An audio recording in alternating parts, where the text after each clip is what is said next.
Students of CBSE board session 2024। बच्चों, आप सभी का हाफ ईयरली एग्जाम शुरू होने वाला होगा, इजंट इट? तो जो बच्चे 10th से 11th में गए होंगे उनके लिए भी लग रहा हो ह्यूज सिलेबस है और आप कवर नहीं कर पा रहे हैं। 11th वाले बच्चे जो 12th में गए होंगे उनके लिए भी यही चीज है। और इवन अगर मैं 10th वालों की बात करूं, 9th वालों की बात करूं, तो सभी के लिए ये नियम लागू होता है कि हाफ ईयरली एग्जाम में आप अच्छा स्कोर करना चाहते हैं। ठीक है, एग्जाम स्कूल वाइज वेरी करता है। जैसे बोर्ड का तो डेट फिक्स होता है, मंथ फिक्स होता है, बट जो आपका हाफ ईयरली एग्जाम होता है, स्कूल के जो असेसमेंट्स होते हैं वो स्कूल वाइज वेरी करते हैं। जुलाई से सितंबर तक आपका कभी भी हो सकता है ना। तो इसमें अच्छी बात ये है ना कि बहुत से बच्चे तो इग्नोर कर देते हैं कि चलो हाफ ईयरली नहीं कर पाएंगे, क्योंकि जो 10th से 11th में गए होते हैं वो ह्यूज सिलेबस को कोप अप ही नहीं कर पाते। ठीक है, लेकिन अगर आप प्रॉपर स्ट्रेटेजी यूज करके अगर हाफ ईयरली एग्जाम के लिए अच्छा प्रिपरेशन करोगे तो इससे अच्छी बात ये होगी कि आपका जो ओवरऑल सिलेबस है उसका 50% आपका कवरेज हो जाएगा, है ना। और अगर आप स्कूल में एग्जाम देते हैं, यू गेन कॉन्फिडेंस, तो फिर बचा हुआ जो 50% है वो भी आप अच्छे से कवर कर लोगे। ठीक है, प्रेफरेबली अगर मैं बोर्ड्स के बच्चों की बात करूं तो ऑब्वियसली आपको तो अच्छे से पढ़ना ही है, क्योंकि अब तो इस बार आपका बोर्ड ही है, तो इस बहाने आपका 50% कवरेज हो जाएगा। जो 10th से 11th में गए हैं बच्चों, आपको बता दूं कि 11th is also very important. 11th के बेसिक्स अगर आपको अच्छे से क्लियर होंगे तभी आप आगे की पढ़ाई कर सकते हो ढंग से, और 12th भी समझ में आएगा, इजंट इट? तो डू नॉट इग्नोर 11th। बहुत से बच्चे 11th को इग्नोर कर देते हैं और 12th में जाकर के फिर वो रिग्रेट करते हैं कि 11th का पूरा एक साल तो मैंने वेस्ट कर दिया। So don't do this. ठीक है, आप अच्छा स्कोर करोगे तो आप खुद ही मोटिवेटेड फील करोगे, और अगर आपका रिजल्ट खराब होगा या कम मार्क्स आ गए तो आप डिमोटिवेटेड फील करोगे। अगर हाफ ईयरली में आप 80-85 भी लाते हो तो आपका मोरल अप होगा। 85 इसलिए कह रही हूँ क्योंकि चलो स्कूल है, स्कूल थोड़े से मार्क्स स्ट्रिक्टेड चेकिंग करता है अगर हम बोर्ड की बात करें तो उसके तुलना में, लेकिन this 85 can go up to 95 plus as well. That depends on your preparation कि आपने किस तरीके से प्रिपरेशन किया। देखो, सिलेबस तो फिक्स्ड है, इजंट इट? टाइम भी फिक्स्ड है, सिलेबस भी फिक्स्ड है। ठीक है, अब मार्क्स अगर आपको लाने हैं फुल तो you need to have a proper strategy. Strategically पढ़ोगे ना, नियमित तरीके से पढ़ोगे, एक किसी खास तरीके की स्ट्रैटेजी को अपनाकर। Strategy can vary from student to student as well, isn't it? तो आप बहुत अच्छा स्कोर कर सकते हो, कम से कम 90% तो लाना सभी बच्चे चाहते हैं। किसी भी क्लास को पढ़ने के लिए कुछ चीजें हैं जो आपको बुक छूने से पहले जाननी चाहिए। पहला चीज तो ये है कि सिलेबस, आपके जितने सब्जेक्ट्स हैं, 5 सब्जेक्ट्स हैं, 6 सब्जेक्ट्स हैं, 7 सब्जेक्ट्स हैं, वॉट एवर इट इज, सबसे पहले आप जानिए सिलेबस, क्योंकि सीबीएसई हर साल सिलेबस चेंज करता है, इजंट इट? और इस बदलते हुए सिलेबस को कई बार क्या होता है ना, जब आपको पुरानी बुक मिल जाती है आप पुराने कंटेंट पढ़ लेते हो, कभी कभी टीचर्स को क्लैरिटी नहीं होती है तो वो पुरानी चीजें पढ़ा देते हैं। सो द थिंग इज कि आपको सिलेबस प्रिसाइजली पता होना चाहिए कि क्या है, क्योंकि सिलेबस पास्ट लगभग 3-4 साल से बहुत चेंज हुआ है। इस बार तो आपको एनसीईआरटी की नई बुक भी मिल गई है, रैशनलाइज्ड बुक। सिलेबस देखने के बाद आप मार्किंग स्कीम चेक करो। ठीक है, सीबीएसई का जो सिलेबस होता है उसमें चैप्टर वाइज मार्क्स भी दिए होते हैं और नंबर ऑफ पीरियड्स भी दिया होता है कि कितने पीरियड लगेंगे इस चैप्टर को कंप्लीट करने में, एंड मार्क्स अलॉटेड कितना है। तो वो देखोगे आपको मार्किंग स्कीम का अंदाजा लगेगा। फिर आप अपने हिसाब से डिसाइड करो, जो सिलेबस है हाफ ईयरली सिलेबस उसको 3 हिस्सों में बांटो, इजी, मॉडरेट एंड डिफिकल्ट। आप अगर चाहो तो इजी से मॉडरेट की तरफ जाओ, मॉडरेट से डिफिकल्ट की तरफ जाओ, but you should have a plan. बिना प्लान के पढ़ोगे ना तो समझ ही नहीं आएगा कि सिलेबस कितना खत्म हुआ है और कितना करने का है, इजंट इट? तो आपका जो सिलेबस है, मान लो आपके, सपोज मैं बता रही हूँ 5 सब्जेक्ट्स हैं, ठीक है, आपके पास अगर सपोज करो कि 1 मंथ है, that means you have 30 days, isn't it?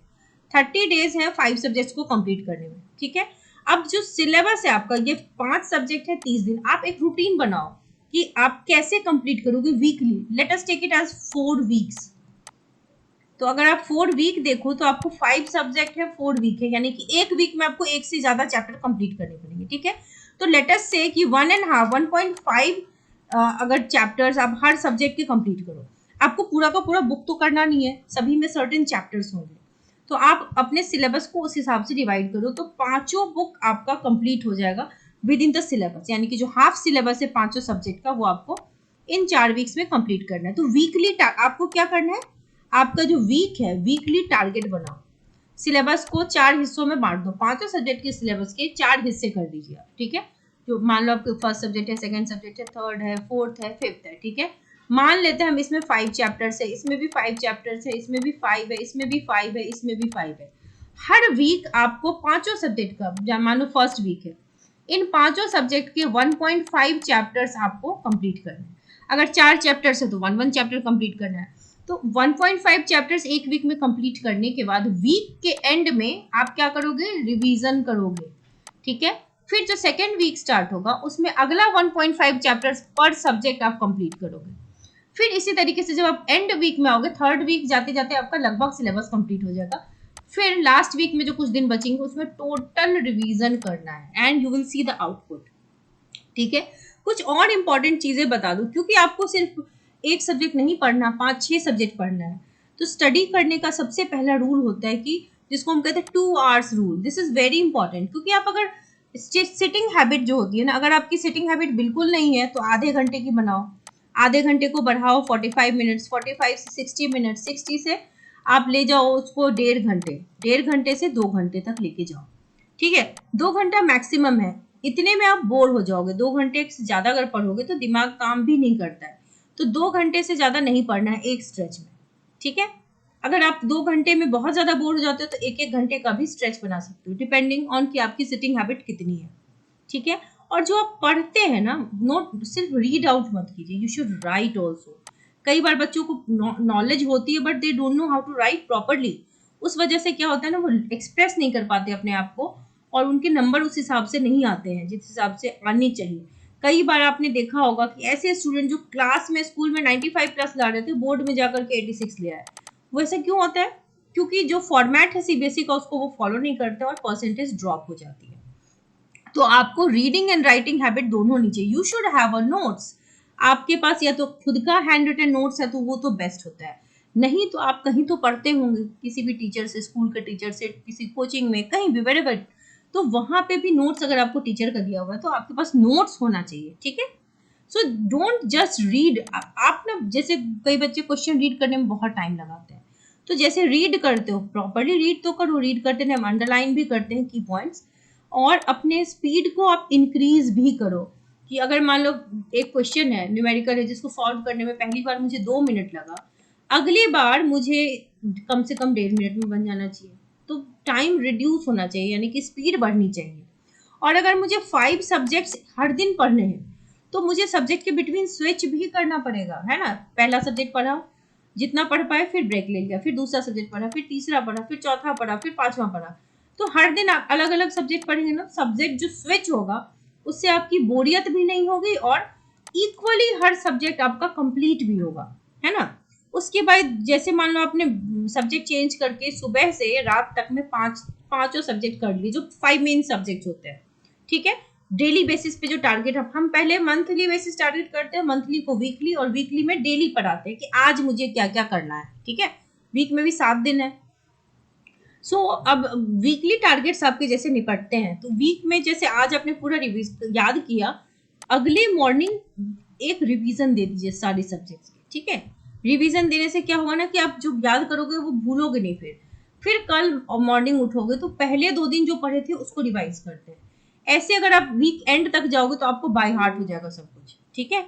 इसके अलावा कुछ बायोलॉजिकली एक्टिव चीजें, जैसे कि हमें खाने की हैबिट जो होती है ना, वो जंक वगैरह नहीं खानी चाहिए, क्योंकि आप स्टूडेंट्स हो, आप हेल्दी खाओगे तो बीमार नहीं पड़ोगे, है ना। बीमार पड़ने से होता क्या, जो हमारा जो टाइम है, जो हमने डिवाइड किया है सिलेबस का, वो आपका खराब होता है, क्योंकि अगर किसी को फीवर है या कोई हेल्थ इशू है तो फिर आप उस वक्त पढ़ नहीं पाते हो, ठीक है। कुछ बच्चे नाइट स्टडी करते हैं, तो मैं आपसे बताना चाहती हूँ कि नींद प्रॉपर लीजिए। आधी अधूरी नींद अगर लोगे ना तो जो 1 घंटे में याद होनी चाहिए वो आपको 3 घंटे में याद होगा। तो फायदा कम है, नुकसान ज्यादा है। तो आप नींद प्रॉपर लीजिए and solve lots of PYQs। अगर आप 10th 12th के बच्चे हैं तो प्रीवियस ईयर के क्वेश्चन जरूर सॉल्व कीजिए, ठीक है। जैसे जैसे आपके चैप्टर्स कंप्लीट होते हैं, यू शुड सॉल्व इट। और अगर आप सीबीएसई बोर्ड के स्टूडेंट है तो आपके लिए जो बुक है वो है NCERT। इसी बुक से, अगर मैं बोर्ड की बात करूं तो 10th और 12th में इसी से क्वेश्चंस आते हैं। तो NCERT आपको पूरी कॉन्सेप्चुअली क्लियर होना चाहिए, और जैसे जैसे पैटर्न चेंज हो रहे हैं वैसे वैसे कॉम्पिटेंसी बेस्ड क्वेश्चंस आते जा रहे हैं एग्जाम में। तो अब रटे रटाए फॉर्मेट से काम नहीं चलने वाला, फॉर्मेट हैज चेंज्ड। आपको कॉन्सेप्चुअल लेवल पे चीजें पहले समझनी होगी। And the book recommended is NCERT. बेटा क्वेश्चन इसी से आते हैं, तो एनसीईआरटी के क्वेश्चंस भी आपको आने चाहिए, उसके इन text question, back question, NCERT में जितने क्वेश्चन दिए होते हैं वो आपको आना चाहिए, ठीक है। और जब भी कोई एग्जाम आप दो, बोर्ड एग्जाम दो, स्कूल के एग्जाम दो, अटेम्प्ट ऑल द क्वेश्चंस। अभी से हैबिट रहेगी तो अच्छा रहेगा, क्वेश्चन को छोड़ना नहीं है, क्योंकि एग्जाम जो होते हैं एकेडमिक एग्जाम्स, वहां पे नेगेटिव मार्किंग नहीं होती है, तो छोड़ते नहीं है। स्टेप मार्किंग सीबीएसई का फॉर्मेट है, तो जितने स्टेप्स आते हैं एटलीस्ट उसको लिखिए। Present your paper well, leave the margins. आप मार्जिन जरूर छोड़िए पेपर में, लेफ्ट एंड राइट मार्जिन छोड़ के लिखते हैं। और जो आप लिखते हो ना, आपके जो की, मान लो कोई कीवर्ड है, उसको हाईलाइट कीजिए, ताकि जो कॉपी चेक करने वाले हैं वो इम्प्रेस हो देख करके, हाँ बच्चे ने अच्छा लिखा है, ठीक है। जो डेफिनेशंस होते हैं, डायग्राम्स होते हैं, वो आपको अच्छे से आनी चाहिए। देन डायग्राम जब बनाओगे तो लेवलिंग प्रॉपर करोगे। और वही मैं कह रही थी, क्वेश्चंस जो होते हैं सीबीएसई के, एनसीईआरटी के जो क्वेश्चंस है, आप ढूंढते रहते हो पूरी दुनिया में किताब कहाँ पे है जहाँ से क्वेश्चंस आते हैं, बट एनसीईआरटी और जो एग्जाम्पलर है वो अपने आप में सफिशिएंट पैकेज है क्वेश्चंस के लिए। और बोर्ड वाले बच्चों के लिए फिर भी कहूंगी to see the format of question, आप PYQ जरूर कीजिए। आप अभी बोर्ड में तो बहुत टाइम है, तो ये नहीं कहूंगी कि 5 ही साल के कीजिए, आप 10 साल के कर जाइए, बट जरूर कीजिए। इन सारे टिप्स को अगर आप फॉलो करोगे तो बेटा आपके नंबर कोई नहीं काटेगा, इजंट इट। और फॉर क्लास 12 स्टूडेंट्स, बच्चों मैंने एक सीरीज स्टार्ट की है जिसमें एनसीईआरटी लाइन बाय लाइन भी कराऊंगी, one shot, and 30 important questions for chemistry. ये सभी केमिस्ट्री की सीरीज है, हर चैप्टर से क्लास 12 की केमिस्ट्री के इंपॉर्टेंट क्वेश्चंस होंगे जिसको हम डिस्कस भी करने वाले हैं। इनकी लिंक जो है प्लेलिस्ट में दी गई है। और अगर आप लाइव क्लासेस करना चाहते हैं वाया जूम, तो you can email me at this ID. Batch start हो चुकी हैं जुलाई से, फ्रेश बैचेस भी बनेंगी, तो आप जब चाहें मुझे ईमेल कर सकते हैं ताकि फर्दर डिटेल्स आपको मैं दे सकूं। और बिना टाइम वेस्ट किए क्लास 11th एंड 12 दोनों भी स्टूडेंट के लिए बैचेस बन रहे हैं। सो अब आप टाइम वेस्ट मत कीजिए, जो बचा हुआ 5-4 मंथ्स है उसको बेहतरीन तरीके से यूटिलाइज कीजिए। So wish you all the very best, और चैनल के साथ बने रहिए ताकि जो भी अपडेट्स हो, कॉन्टेंट्स हो, आपको मिलते रहे। लाइक शेयर सब्सक्राइब जरूर कीजिए।